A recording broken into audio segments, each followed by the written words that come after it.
On est parti. Comment différencier un type 1 énéagramme d'un type 4 énéagramme? Comment différencier finalement un profil qui est plutôt instinctif, qui est plutôt dans le faire, qui est plutôt également dans l'évitement de la colère, d'un autre profil qui est plutôt dans le retour à ses émotions à soi et à justement l'expression et de cette sensibilité-là et une relation aussi également au manque. Alors c'est une bonne question et on pourrait se dire que ces deux profils sont très différents, mais en même temps ils ont un lien que tu connais peut-être qui s'appelle la flèche. C'est-à-dire que le 1 et le 4, si tu regardes la figure de l'énagramme, ils sont reliés. Ils sont reliés l'un et l'autre et donc cette reliance entre les deux nous dit quoi? Elle nous dit que lorsqu'un type 1 est stressé, eh bien il va arborer des aspects négatifs du type 4, comme par exemple voir plutôt le manque. Comme par exemple être plutôt dans les émotions désagréables et s'enfermer, se perdre dans les émotions désagréables, tout particulièrement une émotion liée à la tristesse. De même, le type 4, lorsqu'il va être en stress, eh bien, il peut se perdre dans les émotions désagréables dans les émotions désagréables du type 1, qui est l'agacement, et également dans ce côté de perfectionnisme à l'excès. Donc on voit que finalement, en fait, on va retrouver ces aspects-là et également lorsqu'une personne va être en état de zen, en état de tranquillité par rapport à son ego, par rapport à son profil. Si elle est en 1, elle va avoir les côtés positifs du 4 et si elle est en 4, elle va avoir les côtés positifs du 1.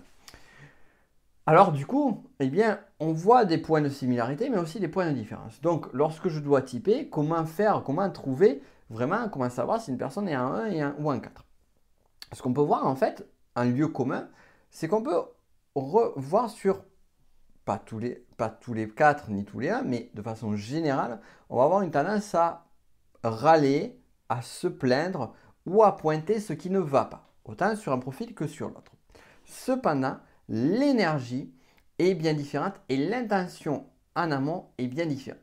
Sur le type 1 énéagramme, là, l'énergie de râler, de se plaindre, de râler surtout, va être très portée sur les autres, sur ceux qui ne font pas correctement. Alors ça peut être sur soi, mais ça va être beaucoup sur les autres, sur ce qui ne va pas, et vraiment dans le but de bien faire les choses. On retrouve cette notion de bien faire les choses pour l'évitement de la colère, dans le 1.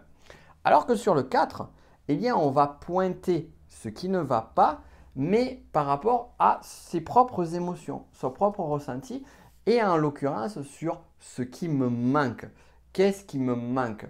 Et parfois, on a cette notion, cette passion qui est l'envie, qui est liée au manque sur le 4, qui est non pas j'envie les autres, mais j'aimerais avoir ça. Alors parfois, on a l'impression que sur un type 4, eh bien, cette personne va râler sur quelque chose parce que c'est pas bien, mais en fait, au fond, peut-être que c'est aussi parce qu'il y a un désir d'avoir ce que cette personne ne peut pas avoir. Et ça va vraiment t'aider à faire ce distinguo, cette subtilité-là entre le 1 et le 4. Bien évidemment, on va revenir aussi sur deux points fondamentaux, que l'un est un profil instinctif, l'autre est un profil émotionnel. Et ça, vraiment, ça va être une clé supplémentaire parmi tant d'autres pour trouver ces deux types de personnalités et arriver à les différencier.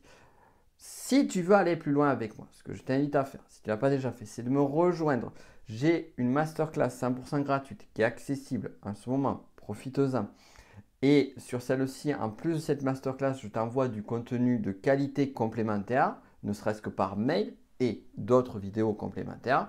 La masterclass est 100% gratuite. Tu peux continuer avec moi si tu le souhaites sur le technicien énéagramme. Et si tu ne me connais pas encore, je m'appelle Nico Pen, je suis auteur et formateur. Je suis l'auteur également du petit livre de l'énéagramme qu'on peut voir ici, édité aux éditions First, vendu en tant que best-seller en sa catégorie.